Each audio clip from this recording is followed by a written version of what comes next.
సభకు నమస్కారం.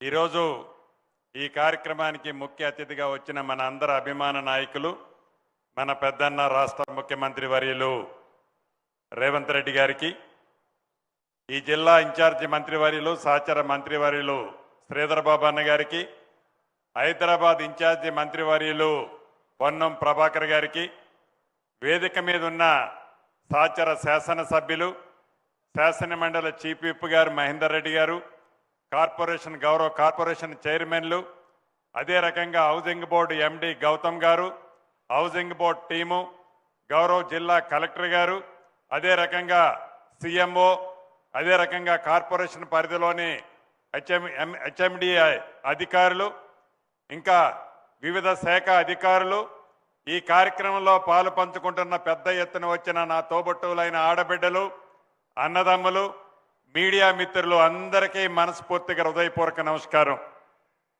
చాలా సంతోషం. మీరెన్నుకున్న ఈ ప్రజా ప్రభుత్వం ఇందిరమ్మ రాజ్యంలో పేదవాడి కళ నెరవేర్చాలని, పేదవాడి ఇంటికి గుమ్మానికి ప్రతి సంక్షేమ కార్యక్రమాన్ని గౌరవ ముఖ్యమంత్రి రేవంత్ రెడ్డి గారి నాయకత్వంలోని మన ప్రభుత్వం చేర్చాలని నిరంతరము పేదవాడి ఏజెండాగా అనేక కార్యక్రమాలు ఈ ప్రభుత్వం చేస్తున్న సంగతి మీకు తెలిసిందే. పేదవాడి చిరకాల కోరిక ఒక చిన్న ఇల్లు కట్టుకోవాలనే కోరికలాగానే రాష్ట్ర విభజన జరిగిన 10 సంవత్సరాలలో ఆనాటి ప్రభుత్వ పెద్దల నిర్లక్ష్య కారణంగా పేదవాడికి ఇల్లు ఇస్తే నాకేమి కమిషన్ వస్తుంది, కాళేశ్వరం కడితే 1,00,000 కోట్లు కమిషన్ వస్తుందని కాళేశ్వరం కట్టడానికి తాపత్రయపడ్డారే తప్ప పేదవాడి ఆత్మ గౌరవాన్ని కాపాడదామని ఆనాటి పెద్దలే ఆలోచన లేని కారణంగా ఈ ప్రజా ప్రభుత్వం, పేదోడు ప్రభుత్వం ఇల్లు ఇవ్వాలనే దృఢ సంకల్పంతో నిరంతరము ఎలా పేదవాడి కళ నెరవేర్చాలని ఈ కార్యక్రమాన్ని పరిధి విధాల ఆలోచించి ఈ కార్యక్రమాన్ని రాష్ట్ర వ్యాప్తంగా మొదట విడత గ్రామీణ ప్రాంతాల్లో చేపట్టాం. పట్టణ ప్రాంతాల్లో మొన్న బోనాల పండుగ రోజు గౌరవ ముఖ్యమంత్రి గారు, సహచర మంత్రులు మొదట విడత 1,00,000 ఇళ్లు కట్టి తీరాల్సిందే. అది కూడా ఆనాటి ప్రబుద్ధులు పేదవాడు హైదరాబాదు అభివృద్ధిలో ఉండొద్దని, అంటరాని వాడిగా పేదోడిని చూడాలని ఆనాటి దొరల ఆలోచనలకి భిన్నంగా ఎకరము 100 కోట్లుండని, 200 కోట్లుండని,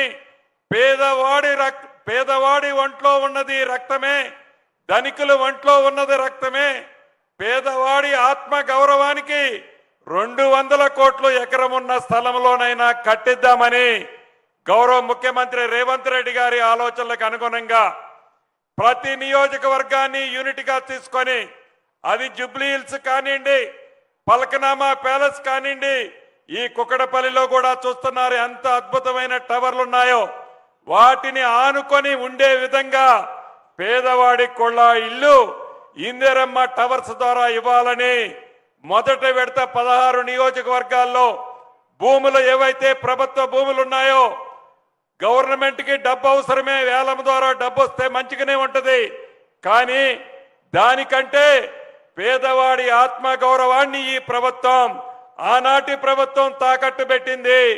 మనం తాకట్టు పెట్టద్దు. పేదవాడు కాలరు ఎగరేసే విధంగా అదే జూబ్లీ హిల్స్ లో, అదే పల్కనామా ప్యాలెస్ లో, ఇదే కుకటపల్లి కోర్ ఏరియాలో కూడా నిర్మించే కార్యక్రమాన్ని ఇంతకు ముందే గౌరవ ముఖ్యమంత్రి రేవంత్ రెడ్డి గారి చేతుల మీదుగా శంకుస్థాపన చేసుకున్నాం. బోనాల రోజు అనౌన్స్ చేశాం.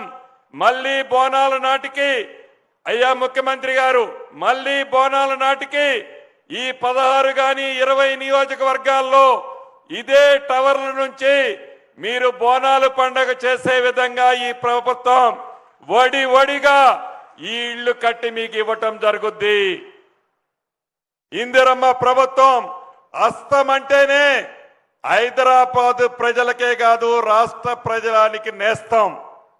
ఇందిరమ్మ ప్రభుత్వంలో ఒక మాట అన్నదంటే తల తాకట్టు పెట్టైనా ఆ మాటను నెరవేరుస్తాం. నిన్నటి వరకు సుమారు ఈ 16 నియోజకవర్గాల్లో 51,000 అప్లికేషన్లు వచ్చాయి. రేపు ఎల్లుండి కూడా ఉంది. ఈ అప్లికేషన్ల కార్యక్రమం అయిపోయిన తర్వాత పారదర్శకంగా శ్రీనివాసరెడ్డి గారికి తెలిసిన వ్యక్తి గాని, గౌరవ ముఖ్యమంత్రి గారికి తెలిసిన వ్యక్తి గాని, ఇన్ఛార్జి మంత్రిగా శ్రీధర్ బాబు గారు దగ్గర మనిషి అయినా కూడా పారదర్శకంగా మీ అందరి ముందే 200 కోట్లు ఎకరం చేసే ప్రదేశంలో ఏవైతే టవర్లు కడుతున్నామో డ్రా ద్వారా మీ కళ్ళ ముందే డ్రా తీస్తాం. ఆ డ్రాలో వచ్చిన వ్యక్తులు ముందే మీ ప్లాట్ ఏదనేది కూడా ఫైనల్ చేస్తాం. కాంట్రాక్టర్లు ఏదైతే కడుతున్నారో మీ సొంత ఇల్లు కట్టేటప్పుడు మీరు ఏ రకంగా పర్యవేక్షించుకుంటారో అదే రకంగా మీ దగ్గరుండి మీ కళ్ళ ముందే క్వాలిటీతో నాణ్యతతో ఆ ఇల్లు మీ సమక్షంలో కట్టించే విధంగా ఈ ప్రభుత్వం చర్యలు చేపట్టింది.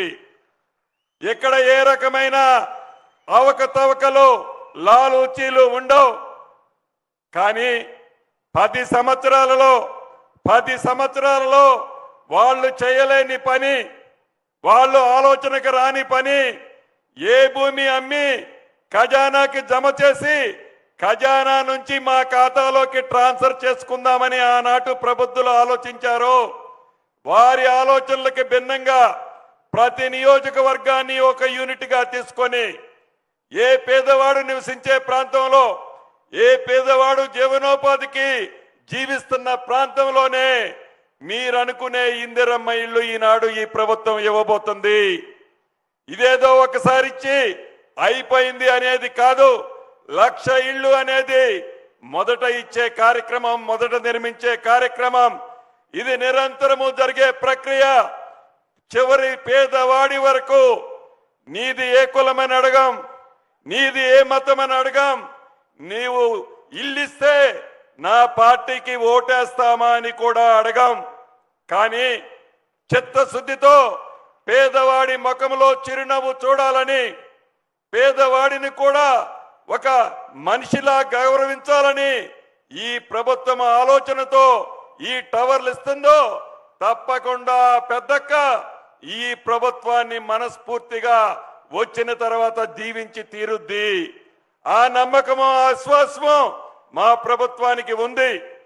అంతేకాదు ఆ ప్రభుత్వాలు 10 సంవత్సరాల నాడు పరిపాలించిన ప్రభుత్వాలు వారు చేయలేని పని, వారి ఆలోచనకు అందని పని ఈ ప్రభుత్వం చేస్తుందని కక్ష కట్టి గుడ్డ కాల్చి ఈ ప్రభుత్వం మీద వేసే కార్యక్రమాన్ని చేపడుతున్నారు. గౌరవ ముఖ్యమంత్రి గారి అనుమతితో గతంలో చెప్పాను, మళ్ళీ అదే రిపీట్ చేస్తున్నాను. వారు పరిపాలించే నాడు రాష్ట్ర వ్యాప్తంగా ఎన్ని ఇళ్ళు అయితే కట్టారో ఇప్పటికే మేము 2 లక్షల దాకా ఇళ్లు పూర్తి చేశాం రాష్ట్రంలో. ఈ హైదరాబాద్ పట్టణంలో కానీ గ్రామీణ ప్రాంతంలో కానీ ఆనాటి 10 సంవత్సరాల్లో కట్టిన ఇళ్ల కంటే ఈ 2.5 సంవత్సరాల్లో కట్టబోయే ఇళ్లు ఎక్కువ ఉంటేనే రాబోయే అసెంబ్లీలో నేను పోటీ చేస్తానని ఆనాటి మంత్రికి ఛాలెంజ్ చేసిరాను. 10 సంవత్సరాలు నీ పరిపాలన, రాబోయే 2.5 సంవత్సరాలు మా ఇందిరమ్మ పరిపాలన. 2 బేరు చేసుకుందాం. ఇందిరమ్మ ఇళ్లలోనే బేరు చేసుకుందాం. ఏదైతే నువ్విచ్చిన ఇళ్ల కంటే డబల్ ఇస్తేనే త్రిబుల్ ఇస్తేనే నేను శాసనసభ్యుడిగా పోటీ చేస్తాను. ఇచ్చినట్లయితే నీవు శాసనసభ్యుడిగా పోటీ చేయకుండా ఆగుతావా అని ఆనాటి ట్విట్టర్ కింగ్ ను నేను ఛాలెంజ్ చేసిరాను. కానీ దానికి స్పందన లేదు. సొల్లు పురాణం, సొల్లు కథలు. ఈ ప్రభుత్వం చిత్తశుద్ధి ఉంది. ఈ ప్రభుత్వానికి నిజాయితీ ఉంది. ఈ ప్రభుత్వానికి పేదడి కష్టమేంటో తెలిసిన ప్రభుత్వం. ఇంతే కాదు, ఒక్క ఇందిరమ్మ ఇళ్లే కాదు, అనేక సంక్షేమ కార్యక్రమాలు. ఆనాటి ప్రభుత్వం ఏదైనా అరాకొరా మంచి పని చేస్తే దాన్ని చేస్తూ అనేక కొత్త కార్యక్రమాలు ఈ ప్రభుత్వంలో పేదింటికి ఇస్తున్నాం. ఆనాడు వారికి ఆలోచనలు రాని అన్నిటినీ ఈ ప్రజా ప్రభుత్వం ఇందిరమ్మ రాజ్యంలో గౌరవ ముఖ్యమంత్రి రేవంత్ రెడ్డి గారి నాయకత్వంలో పేదింటి గుమ్మానికి పంపిస్తున్నాం. అది ప్రజా రాజ్యం అంటే పేదవాడి చిరునవ్వే ఈ ప్రభుత్వ లక్ష్యం తప్ప ఈ ప్రభుత్వానికి రెండో ఆలోచన లేనే లేదు. ఇందాక గౌరవ స్థానిక శాసనసభ్యులు చెప్పారు, గాంధీ గారు చెప్పారు 2222A ఏవో మావి నిషేధిత జాబితాలో ఉన్నాయని.